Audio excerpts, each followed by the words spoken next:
Hello दोस्तों, मैं Tiwari sir आप सभी लोगों का तिवारी सर केमिस्ट्री वाला में स्वागत करता हूं। तो आज दोस्तों बहुत ही मोस्ट इम्पोर्टेंट टॉपिक लेकर मैं आया हूं और ये टॉपिक क्लास 12th के साथ साथ 10th के लिए भी बहुत ही महत्वपूर्ण है। तो एक तरह से ये दोनों क्लासों का एक ज्वाइंट टॉपिक है और इस टॉपिक में हम लोग चर्चा किसका करना चाहते हैं, जिसके बारे में आप लोगों को बहुत सारी कठिनाइयां हो रही हैं, वह है कार्बनिक यौगिक का IUPAC नामकरण। तो बच्चों, IUPAC नामकरण करने में आप सभी लोगों को कई तरह की समस्याएं आ रही हैं। उन्हीं समस्याओं को दूर करने के लिए और कम से कम समय में IUPAC नामकरण की जानकारी करने के लिए मैंने आप लोगों के लिए एक मैजिक फार्मूला तैयार किया है। आप सभी लोग इस मैजिक फार्मूला पर ध्यान देंगे।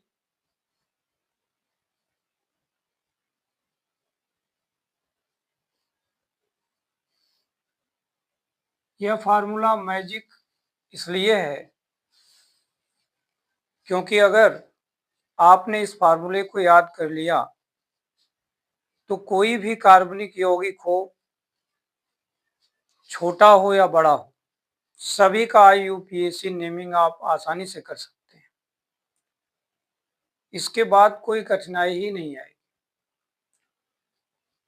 और वीडियो के अंत तक पहुंचते पहुंचते आपको आभास हो जाएगा कि हाँ, ये फार्मूला हमारे लिए मैजिक सिद्ध होने वाला है।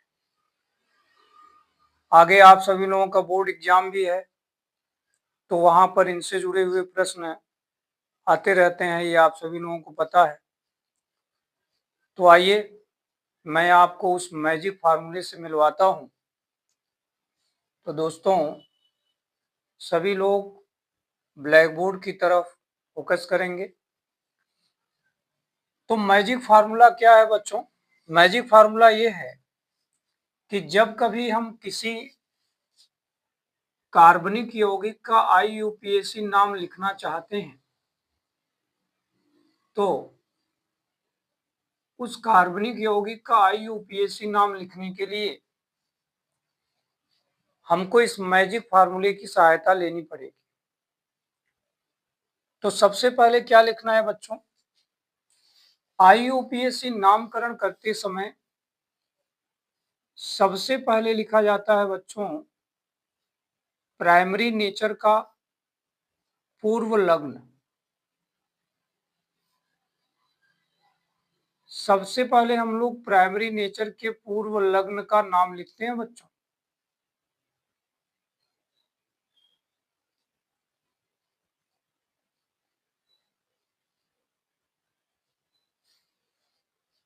ठीक है। उसके बाद प्राइमरी नेचर के पूर्व लग्न का नाम लिखते समय इसके तुरंत बाद आपको क्या करना है? इसके तुरंत बाद आपको 2 डिग्री वाले पूर्व लग्न का नाम लिखना है बच्चों। हमारे साथ में इन शब्दों को ध्यानपूर्वक आप देखिए और हो सके तो अपनी कॉपी में लिखते जाइएगा, जिससे कि ये मैजिक फार्मूला आपके माइंड में सेट हो जाए। क्योंकि जैसा हमने कहा कि अगर आपके माइंड में मैजिक फार्मूला सेट हो गया तो कोई भी कार्बनिक यौगिक हो, सबका आप बड़े आराम से IUPAC नाम लिखकर आएंगे। तो क्या लिखा बच्चों? सबसे पहले हमने लिखा 1 डिग्री पूर्व लग्न का नाम, उसके बाद लिखा है +2 डिग्री पूर्व लग्न का नाम। केस नंबर 3 कहता है कि जब पूर्व लग्न के नाम हो जाएं तो आपको मुख्य कार्बन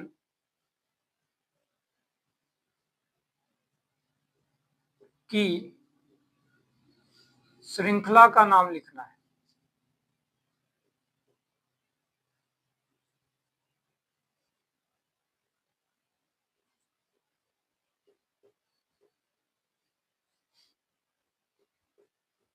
क्या लिखना है बच्चों? मुख्य कार्बन की श्रृंखला का नाम लिखना है।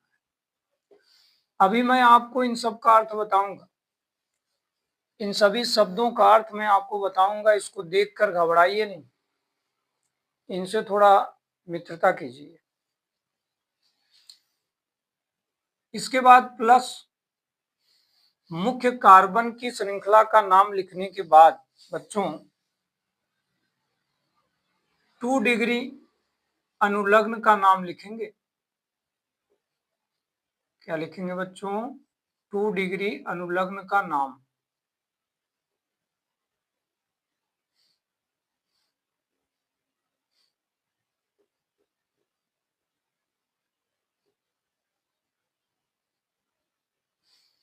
और 2 डिग्री अनुलग्न का नाम लिखने के बाद अंत में 1 डिग्री अनुलग्न का नाम लिखेंगे।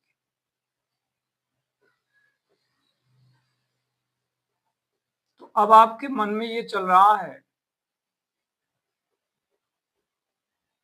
कि इस फार्मूले में ये जो सभी शब्द हैं इसका अर्थ क्या होता है। तो मैं आपको क्रमशः सभी शब्दों से मिलवाने वाला हूं, घबराइए नहीं। सबसे पहले तो ये सोचिए कि क्या आप सभी को ये मैजिक फार्मूला याद हो गया? यदि याद नहीं हुआ है तो इसे याद करना पड़ेगा, क्योंकि एक ऐसा रास्ता है जो आपको IUPAC नेमिंग में आने वाली कठिनाइयों, जो कठिनाइयां आ रही हैं उन कठिनाइयों से दूर करने का प्रयास करेगा। तो अगर आप चाहते हैं कि नामकरण में हमारे सामने कोई कठिनाई ना आए तो बच्चों इसके लिए ये फार्मूला याद कर लो, ठीक है? और याद करने का सबसे आसान काम है कि इस फार्मूले को 2 से 3 बार लिखो, अपनी कॉपी में 2 से 3 बार लिखो, अपने आप सबका क्रम याद आ जाएगा। जैसा कि हम देख रहे हैं इस फार्मूले में कितने लोग हैं, जरा दिमाग लगाओ। 1 2 3 4 एंड 5 लोग हैं। सबसे पहले देखो 1 डिग्री पूर्व लग्न का नाम शब्द लिखा है, फिर प्लस में 2 डिग्री पूर्व लग्न का नाम, फिर प्लस में मुख्य कार्बन की श्रृंखला का नाम, फिर प्लस में 2 डिग्री अनुलग्न का नाम और अंत में 1 डिग्री अनुलग्न का नाम लिखने के लिए कह रहा है। इसी क्रम में चलकर हम IUPAC नेमिंग करेंगे। तो चलो मैं आपको एक एक करके इन सभी यौगिकों से मिलवाता हूं कि इनका मतलब क्या है। जैसे यहां पे बच्चों लिखा है 1 डिग्री पूर्व लग्न का नाम, तो 1 डिग्री पूर्व लग्न का नाम मतलब क्या होता है, इस पर आप सभी लोग फोकस करो। जैसा कि आप सभी लोग जानते हो कि जब हम कार्बन में उनकी चारों संयोजकता के साथ हाइड्रोजन लगा देते हैं तो यह हाइड्रोकार्बन बन जाता है बच्चों। यह आप सभी लोगों ने पढ़ा होगा, हाइड्रोकार्बन बन जाता है। क्योंकि इस कार्बनिक यौगिक में केवल क्या है बच्चों, कार्बन और हाइड्रोजन, और कार्बन हाइड्रोजन की बड़ी अच्छी मित्रता होती है। अधिकांशतः आपने कार्बनिक यौगिकों में ये देखा होगा कि जहां कार्बन है वहां पर हाइड्रोजन जरूर होता है, ऐसा अक्सर देखने को मिल रहा है। तो मैं ये कहना चाहता हूं कि ये तो हाइड्रोकार्बन है, लेकिन अगर मैं इस यौगिक में से इस हाइड्रोजन को हटाकर Cl लगा दूं तो इसका मतलब क्या हुआ कि क्लोरीन आया और तुम्हारे हाइड्रोकार्बन से एक हाइड्रोजन को विस्थापित कर दिया। ठीक है, तो जैसे ही यहां पर क्लोरीन आकर लगा बच्चों, अब ये हाइड्रोकार्बन परिवार से निकलकर आरएक्स में चला गया। किसमें चला गया बच्चों? आरएक्स कंपाउंड में चला गया। प्रश्न ये है कि किसने इनको हाइड्रोकार्बन से आरएक्स बनाया? तो आप ये देख पा रहे होंगे कि ये जो क्लोरीन है ना, इसी ने ऐसा किया है। इसी के आने से यह यौगिक हाइड्रोकार्बन से आरएक्स में चला गया। तो ऐसे यौगिक 1 डिग्री पूर्व लग्न के अंतर्गत आते हैं। समझ रहे हैं? मैं यहां पर क्लोरीन हटाकर ब्रोमीन लगा सकता हूं, ब्रोमीन हटाकर आयोडीन लगा सकता हूं। तो इस प्रकार से एक बाहरी समूह आकर क्या कर रहा है? यौगिक से हाइड्रोजन को हटा रहा है। तो 1 डिग्री पूर्व लग्न के अंतर्गत बच्चों कौन आता है? जरा ध्यान दीजिए।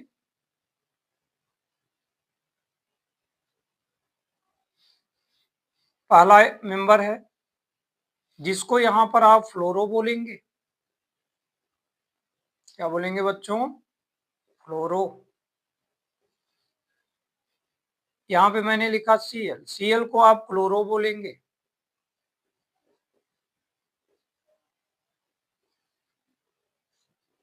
Br को ब्रोमो बोलेंगे। इस केस में जब भी आप नाम लिख रहे होंगे और अगर आपके सामने ब्रोमो Br दिख जाए तो आप क्या बोलेंगे? वहां ब्रोमो, यानी ब्रोमो लिखेंगे वहां नाम इनका। इसी तरह अगर I दिख गया तो आइडो लिखेंगे। इसी तरह Cn दिख गया तो साइनो लिखेंगे बच्चों। NO2 दिख गया तो नाइट्रो लिखेंगे।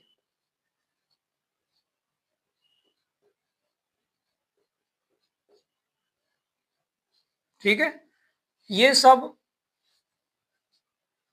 1 डिग्री पूर्व लग्न है। इनको 1 डिग्री पूर्व लग्न बोला जाता है। 1 डिग्री पूर्व लग्न में आपका एल्काइल ग्रुप भी आता है बच्चों, जैसे कि मिथाइल, एथाइल नाम आप लोगों ने सुना है, क्लास 10th में भी पढ़ा है, और क्लास 10th के हमारे जो बच्चे हैं वो भी ध्यान दें। ये सब एल्काइल ग्रुप के मेंबर हैं। तो फर्स्ट डिग्री पूर्व लग्न का नाम समझ में आ गया। इन सभी को फर्स्ट डिग्री पूर्व लग्न बोलते हैं। अब बात आती है कि ये सेकंड या 2 डिग्री पूर्व लग्न का मतलब क्या होता है? तो 2 डिग्री पूर्व लग्न का अर्थ होता है, इसका सीधा सा संबंध जानते हो बच्चों किससे होता है? रिंग वाले कंपाउंड से होता है। जो रिंग वाले कंपाउंड होते हैं बच्चों, उनके लिए हमें 2 डिग्री पूर्व लग्न का नाम यूज करना पड़ेगा। और वो नाम क्या है बच्चों? रिंग वाले यौगिक का नाम जो कि 2 डिग्री में आते हैं, आपको यूज करना है क्या? साइक्लो। क्या कहा बच्चों? साइक्लो। साइक्लो नाम आप लोगों ने सुना होगा। ठीक है ना? तो इनको हम लोग 2 डिग्री पूर्व लग्न कहते हैं। क्या कहते हैं? 2 डिग्री पूर्व लग्न। अब आता है मुख्य कार्बन की श्रृंखला का नाम बच्चों। और मुख्य कार्बन की श्रृंखला का जो नाम होता है ना, वो कार्बन की संख्या पर निर्भर करता है। पढ़ा होगा आप लोगों ने कि अगर हमारे यौगिक में एक कार्बन है बच्चों, तो वहां हम लोग मेथ का प्रयोग करते हैं। यदि दो कार्बन है तो एथ का प्रयोग करते हैं। तीन कार्बन है तो प्रोप का प्रयोग करते हैं। चार कार्बन है तो ब्यूट का प्रयोग करते हैं। पांच कार्बन है तो पेंट का प्रयोग करते हैं। यदि सिक्स कार्बन है तो बच्चों हेक्स का प्रयोग करेंगे। इसी तरह सात कार्बन है तो हेप्ट का प्रयोग करेंगे। आठ कार्बन है तो आक्ट का प्रयोग करेंगे बच्चों। और यदि 9 कार्बन है तो नॉन का प्रयोग करेंगे। और यदि 10 कार्बन है तो डेक का प्रयोग करेंगे। तो इस तरह से ये है हमारे मुख्य कार्बन की श्रृंखलाओं के नाम।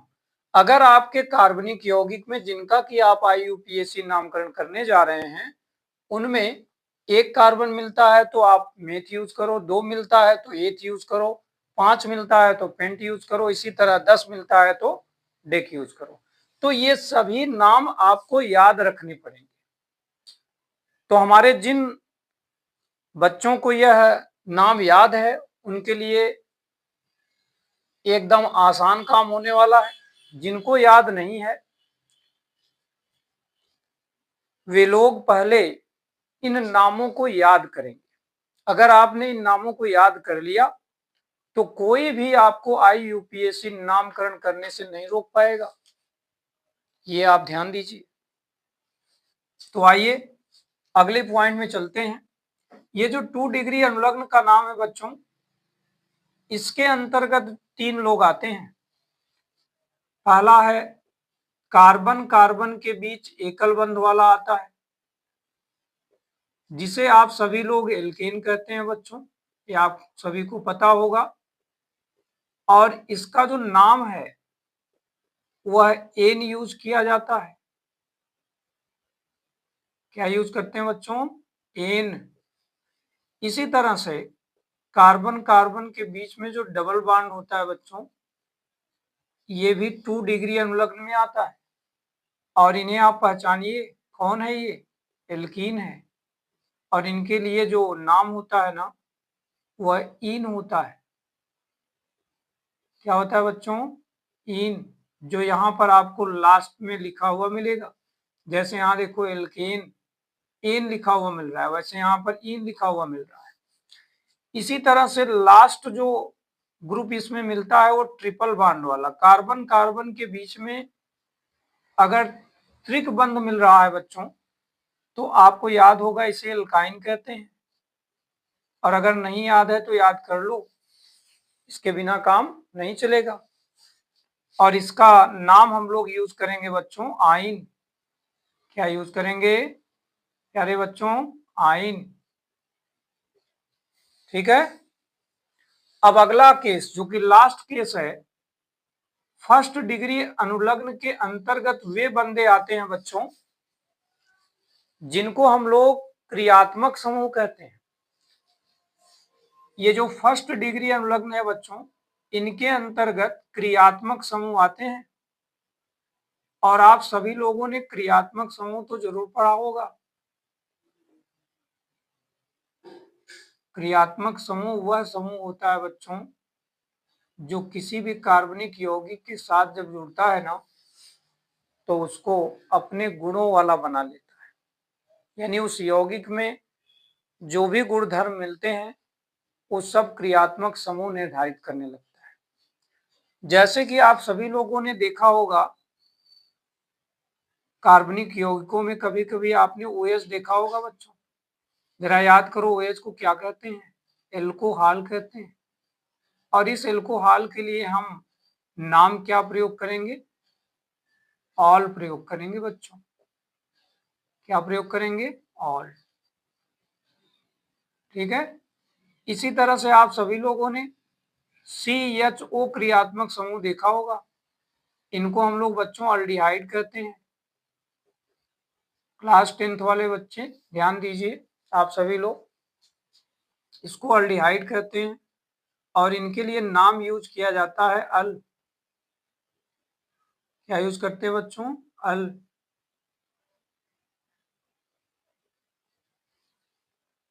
तीसरा क्रियात्मक समूह जो बहुत प्रचलित है वह है COOH ग्रुप, जिसको हम लोग बच्चों कार्बोक्सिलिक कहते हैं। और इसके लिए नाम क्या यूज होता है जानते हो? याद करो, पढ़ा होगा आप लोगों ने। ओइक अम्ल यूज करते हैं। क्या यूज करते हैं बच्चों? ओइक अम्ल।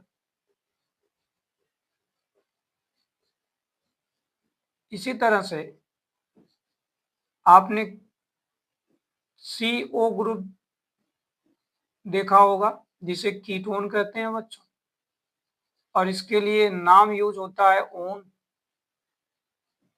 तो इस तरीके से ये जितने भी क्रियात्मक ग्रुप आप सभी लोगों ने देखा है ना, ये सभी लोग 1 डिग्री अनुलग्न में आते हैं।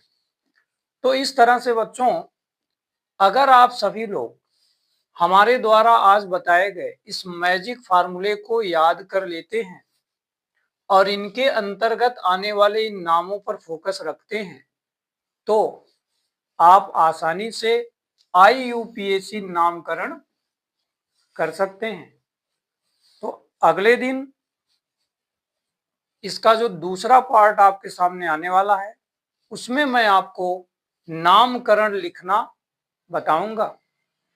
आज मैंने आपको मैजिक फार्मूला बताया है, जिसे आप अपनी कॉपी में कई बार लिखकर तैयार कर लेंगे।